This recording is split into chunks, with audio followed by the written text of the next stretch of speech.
Assalamualaikum teman-teman, selamat berjumpa lagi dengan saya Abdurrahman dan masih tetap di channel Abdurrahman ya. Dan masih tetap juga mengupas tentang seputaran gangguan asam lambung dan anxiety psikosomatis. Nah, di season kali ini saya akan share video tentang trik bagaimana berbuka puasa yang baik untuk orang-orang yang terkena gangguan asam lambung dan anxiety psikosomatis. Nah, makanya bagi teman-teman yang sekarang penasaran saat terkena gangguan asam lambung dan anxiety psikosomatis, kemudian ketika berbuka puasa itu tidak ada rasa nyaman teman-teman ya. Nah, makanya tonton videonya sampai habis, jangan di skip biar kalian nanti mengerti, biar kalian nanti paham. Dan ketika mengerti dan paham, kalian bisa menjalaninya dengan mudah, kemudian bisa menanganinya juga dengan mudah. Nah itu teman-teman, makanya tonton videonya sampai habis, jangan di skip. Nah kemudian bagi teman-teman yang baru bergabung, seperti biasa ya, kalau seandainya kalian mau bertanya tentang seputaran gangguan asam lambung dan anxiety psikosomatis, alangkah baiknya kalian tonton dulu video-video saya sebelumnya, karena untuk seputaran gangguan asam lambung dan anxiety psikosomatis semuanya sudah saya share ya.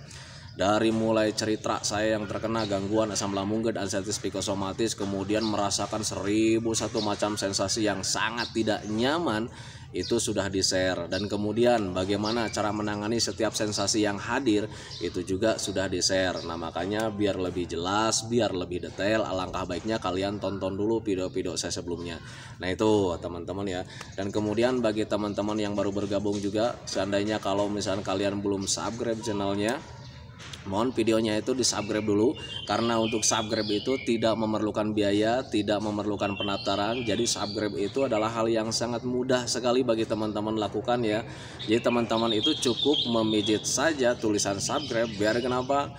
Jujur ya, biar videonya itu cepat berkembang dengan baik. Dan kalau seandainya videonya itu berkembang dengan baik, sudah barang tentu itu akan menambah semangat tersendiri buat saya untuk terus nge-share tentang seputaran gangguan asam lambung dan anxiety psikosomatis ini terhadap kalian.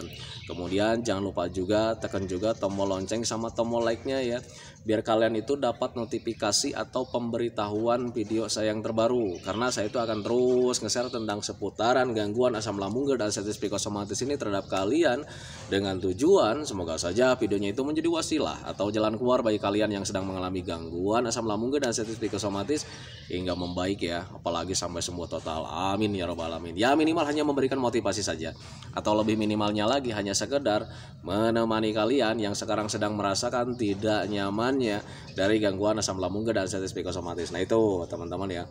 Nah kembali lagi ke topik utama teman-teman ya. Kenapa di season kali ini saya akan share video tentang trik bagaimana cara orang-orang yang terkena gangguan asam lambung dan anxiety psikosomatis berbuka puasa yang baik dan aman gitu teman-teman ya. Karena untuk orang-orang yang terkena gangguan asam lambung dan anxiety psikosomatis, biasanya ketika kita buka puasa itu kadang ya suka hadir ya berbagai macam sensasi itu hadir teman-teman ya. Pada intinya semuanya tidak nyaman.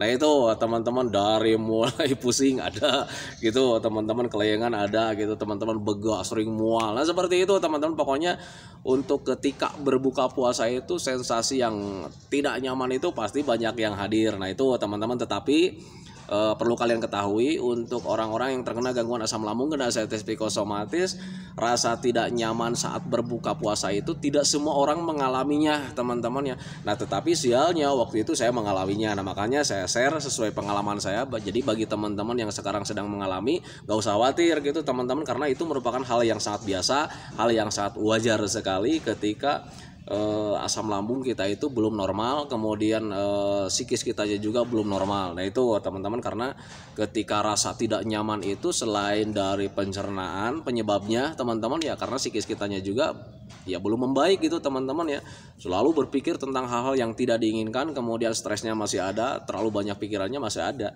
Nah itu teman-teman ya. Nah makanya bagi teman-teman yang sekarang sedang mengalami ini, wajar menurut saya gitu teman-teman. Nah sekarang kita cari keterkaitannya, kenapa sih orang-orang yang terkena gangguan asam lambung dan anxiety psikosomatis itu ketika berbuka puasa itu tidak nyaman. Nah itu teman-teman ya, patut kalian ketahui teman-teman ya, ketika saat terkena gangguan asam lambung dan anxiety psikosomatis kemudian melakukan puasa teman-teman ya, dari pagi sampai sore kita itu lambungnya itu kosong gitu teman-teman ya. Dan kemudian ketika kita mengkonsumsi makanan, ya menurut saya wajar sekali kalau seandainya asam lambungnya itu bereaksi ya. Nah ketika bereaksi ada perubahan di lambung kita teman-teman, ya kita berpikirnya langsung kemana-mana teman-teman. Nah itu menimbulkan stres tersendiri atau banyak pikiran juga gitu teman-teman, dan akhirnya ya pasti rasa tidak nyaman itu hadir gitu teman-teman ya. Ditambah lagi karena memang di sininya sedang ada perubahan di pencernaannya, semuanya sedang fokus ke sana, aliran darah, aliran oksigen, kemudian aliran saraf juga selalu langsung sedang berlangsung mengarah ke pencernaan teman-teman, ya akhirnya ya kepala kita itu agak pusing, wajar menurut saya gitu teman-teman, karena semua sistem itu sedang mengarah ke pencernaan gitu teman-teman ya, dari mulai aliran darah, aliran oksigen, kemudian saraf-sarafnya juga gitu teman-teman. Jadi menurut saya itu merupakan hal yang sangat wajar teman-teman ya. Dan kemudian hal yang sangat wajar itu menjadi tidak nyaman karena kitanya sedang benar-benar sensitif teman-teman ya. Orang yang tidak terkena gangguan asam lambung dan arteritis psikosomatis juga ketika mengkonsumsi makanan setelahnya gitu teman-teman ya, pasti ada perubahan gitu teman-teman. Mungkin jadi ada rasa lemas, kemudian lebih dominannya itu biasanya dulu ya itu sering mengantuk teman-teman ya. Nah tetapi sekarang perasaan kitanya sedang sensitif, pikiran kitanya sedang sensitif, justru ada perubahan itu ya, kita itu menjadi takut gitu teman-teman, dan kemudian kita itu rasanya itu ya semakin dahsyat, semakin besar gitu teman-teman, karena ya kembali lagi karena kitanya sedang sensitif gitu teman-teman ya. Padahal dulu ketika kita sebelum terkena gangguan asam lambung dan arteritis psikosomatis, ketika makan gitu teman-teman ya, pasti ada rasa ngantuk gitu teman-teman, ada rasa lemas. Kenapa bisa seperti itu? Karena semua sistem sedang mengarah ke sini ya, sedang fokus ke pencernaan, sedang menggiling makanan gitu teman-teman ya. Jadi aliran darah, oksigen, saraf, semuanya itu sedang mengarah ke pencernaan. Wajar sekali menurut saya gitu teman-teman ya, semua yang ada di kepala itu ya tidak teraliri, darahnya kurang lancar mungkin gitu teman-teman ya. Kemudian oksigennya juga, kemudian sarafnya juga. Nah, wajar menurut saya kalau misalnya ada perubahan. Nah, itu teman-teman ya. Nah, tetapi ya sekarang itu karena memang sensitif kitanya itu sedang bertambah dari mulai perasaan sampai pemikiran, akhirnya ada perubahan itu ya, kita itu menjadi pemikiran yang sangat besar, kemudian menjadi ketakutan tersendiri. Nah, itu teman-teman, makanya pahami saja ke sana. Nah, kemudian sekarang itu salah satu trik atau misalkan cara berbuka puasa untuk orang-orang yang terkena gangguan asam lambung dan arteritis psikosomatis itu biar tetap nyaman, kemudian biar cepat memperbaiki juga gitu teman-teman, memperbaiki keadaan kita teman-teman ya. Apakah ada triknya? Ada teman-teman, ini sesuai pengalaman saya karena jujur ya, itu untuk trik itu untuk semua orang itu berbeda-beda teman-teman, tetapi karena ini channel saya jadi makanya saya ceritakan sesuai pengalaman saya gitu teman-teman ya. Trik saya saat dulu saat sedang terkena gangguan asam lambung dan arteritis psikosomatis, ketika berbuka puasa itu saya tidak langsung makan teman-teman ya. Jadi karena memang menyadari ya bahwa pencernaan kita itu dari pagi sampai maghrib itu kosong ya, makanya saya usahakan itu yang pelan-pelan teman-teman. Yang pertama itu saya isi dulu untuk pembiasaan ya. Jadi minum air hangat dulu pelan-pelan ya, kira-kira setengah gelas lah gitu teman-teman, setengah gelas air putih hangat gitu teman-teman ya. Tujuannya biar nggak shock gitu teman-teman ya, biar nggak shock pencernaannya. Jadi ketika kosong kemudian kita langsung makan sambal gitu teman-teman ya, pasti pencernaannya akan shock nih itu teman-teman ya.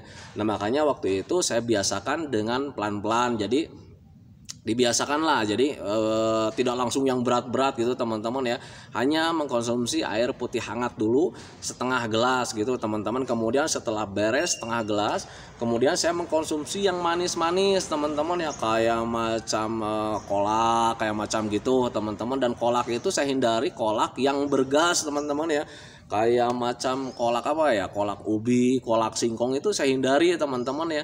Yang saya sering konsumsi itu dulu itu kalau nggak kolak pisang itu jus alpukat teman-teman, tetapi dengan dengan suhu yang hangat gitu teman-teman. Kayak macam jus alpukat lebay sih saya pikir gitu ya, saya bilang itu pasti lebay ya, kok minum jus alpukat hangat katanya gitu ya di waktu bulan Ramadan gitu teman-teman. Tetapi karena memang pencernaan kita butuh segitu teman-teman ya, makanya saya lakukan gitu teman-teman. Jadi menghindari suhu yang dingin gitu ya. Jadi ketika adzan maghrib saya minum air hangat setengah gelas, tujuannya biar pencernaannya itu nggak shock, jadi pelan-pelan setengah gelas. Kalau misalnya kalian 1 gelas ya boleh-boleh saja, tetapi saya itu setengah gelas karena tujuannya apa setengah gelas, karena biar biar masuk lagi makanan yang manis, biar nanti masuk lagi makanan utama gitu teman-teman ya. Karena untuk orang-orang yang terkena gangguan asam lambung gak ada psikosomatis, mengkonsumsi makanan sedikit saja itu langsung mual, langsung begah, kembung gitu teman-teman. Nah makanya waktu itu saya rangkum ya. Jadi gimana caranya supaya yang untuk pembiasaan masuk, yang manisnya masuk, makanan utama masuk. Jadi makanya semuanya serba sedikit waktu itu ya. Jadi mengkonsumsinya itu tidak berlebihan gitu teman-teman, hanya cukup setengah gelas saja air hangat. Kemudian selebihnya saya mengkonsumsi yang manis kayak macam kolak pisang waktu itu gitu teman-teman. Kemudian jus alpukat juga, kalau nggak ada kolak pisang saya jus alpukat gitu teman-teman, dengan suhu yang hangat gitu teman-teman. Jadi semuanya itu full ya, 1 gelas dari mulai air hangat setengah gelas, kemudian kolaknya setengah gelas juga atau 1 gelas. Jadi semuanya itu minuman itu 1 gelas ya, banyaknya atau kapasitasnya. Nah kemudian setelah itu saya tidak langsung makan teman-teman ya, karena ketika langsung makan, kalau misalnya makan tergesa-gesa itu suka bikin pusing teman-teman ya, kepala itu langsung bikin pusing. Karena ya wajar menurut saya, soalnya asam lambungnya itu keluar lagi untuk mengolah makanan kita teman-teman, mencerna makanan kita. Ya wajar menurut saya kalau seandainya ketika kita makannya tergesa-gesa, kita agak pusing juga. Nah makanya waktu itu pelan-pelan saja gitu, karena memang pengalamannya setiap hari begitu gitu teman-teman. Jadi diakalin lah gitu teman-teman ya. Nih kemarin nih ketika makannya kita tergesa-gesa suka bikin pusing. Nah akhirnya berpikir, kemudian ya akhirnya coba pelan-pelan seperti itu teman-teman. Jadi untuk menjalani perbaikan asam lambung dan anestesi psikosomatis itu jadi kita rasakan sendiri gitu teman-teman ya. Nah jadi ketika waktu itu saya ketika makan tergesa-gesa kemudian ada sensasi pusing, kelayangan, ya kemudian saya usahakan untuk tidak tergesa-gesa. Saya habis minum air hangat, minum yang manis-manis, kemudian saya tunggu setengah jam. Jadi untuk menunggunya itu tidak saya tunggu dengan setengah jam teman-teman ya.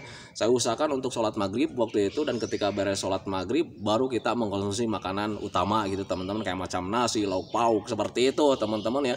Dan alhamdulillah waktu di awal-awal kelayangan itu masih ada tetap teman-teman ya gitu. Jadi pusingnya tetap ada, kelayangannya tetap ada. Saya nggak berani berbohong teman-teman ya, takutnya nanti ketika kalian melakukan contoh seperti saya gitu teman-teman tetapi masih ada kelayangan. Nah makanya saya katakan waktu itu juga sama, ketika melakukan metode seperti itu ada kelayangan, ada pusingnya juga teman-teman, tetapi menurut saya wajar karena semuanya butuh proses. Nah itu teman-teman, tetapi berbeda ketika saya melakukannya terus dengan secara signifikan teman-teman ya. Saya biasakan seperti itu dan akhirnya untuk berbuka puasa itu ya nyaman ya, tidak ada pusing, tidak ada kelayangan, karena ya makannya tidak tergesa-gesa gitu teman-teman ya. Karena untuk berbuka puasa dengan tergesa-gesa itu lebih dominan akan hadir pusing teman-teman ya, pusing, kelayangan, dan ketika pusing dan kelayangan ya pasti kita tidak nyaman lagi gitu teman-teman. Kebanyakannya pasti udahnya gitu duduk rebahan, duduk manis gitu teman-teman, rasakan yang tidak nyaman gitu teman-teman ya. Nah itu, tetapi berbeda ketika kita nyaman saat berbuka puasa, kita nyaman gitu teman-teman ya. Justru itu melahirkan semangat ya.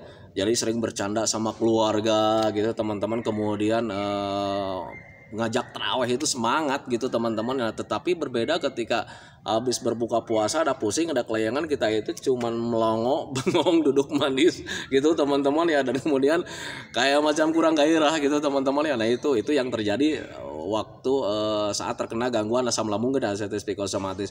Nah makanya ketika teman-teman yang sekarang sedang terkena gangguan asam lambung dan anestesi psikosomatis, biar kalian itu agak nyaman saat berbuka puasa, langkah baiknya kalian tidak langsung makan yang berat-berat teman-teman ya. Usahakan minum dulu air hangat pelan-pelan gitu teman-teman ya, setengah gelas atau misalkan setengah gelas lebih gitu teman-teman. Jangan 1 gelas full penuh, apalagi yang ukuran sirup ya.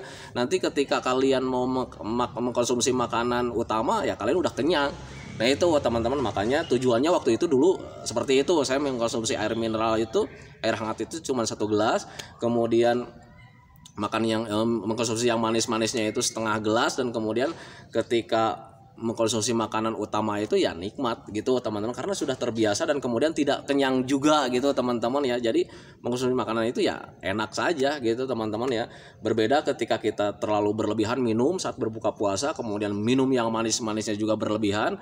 Ketika mau mengkonsumsi makanan utama itu ya kita udah ogah gitu teman-teman ya, serasa kenyang gitu teman-teman. Karena untuk orang-orang yang terkena gangguan asam lambung dan diabetes psikosomatis itu, kita mengkonsumsi apapun itu serasa cepat kenyang, kemudian serasa cepat penuh gitu teman-teman ya lambung kita itu, dan kemudian ketika bergerak sedikit itu mudah lelah gitu teman-teman. Padahal itu kita kenyang bukan dari makanan ya, kemudian kita itu bekerja sedikit saja itu mudah capek karena bukan apa-apa teman-teman ya, karena memang makanan kita itu masih sedikit.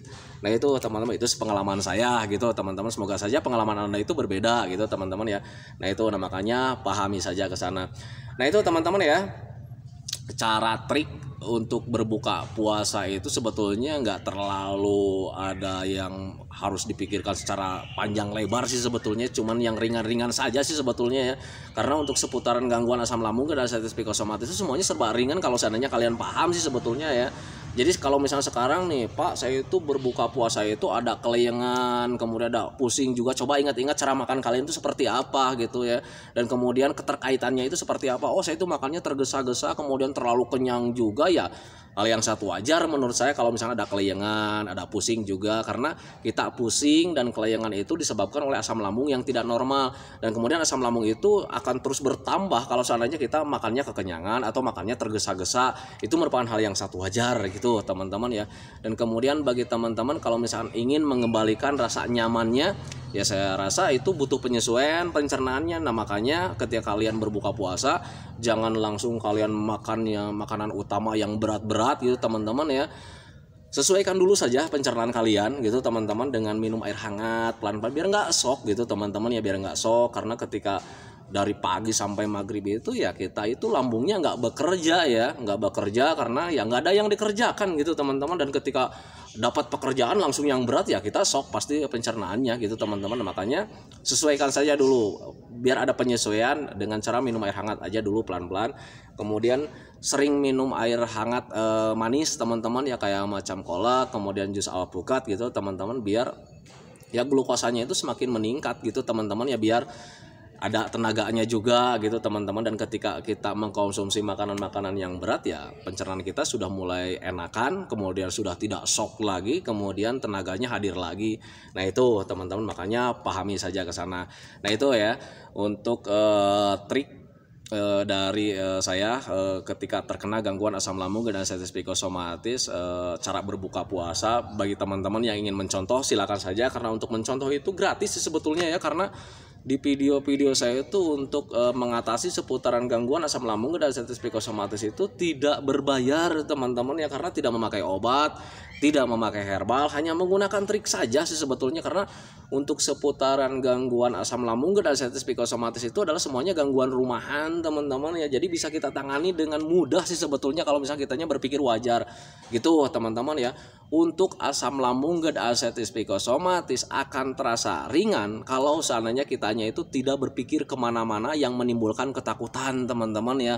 Dulu juga sebetulnya kalian mengalami hal-hal seperti ini teman-teman, tetapi kalian tidak dihiraukan, tidak diingat-ingat, karena waktu itu ketakutan kalian itu tidak ada teman-teman. Ketakutan tentang hal-hal yang menakutkan itu tidak ada.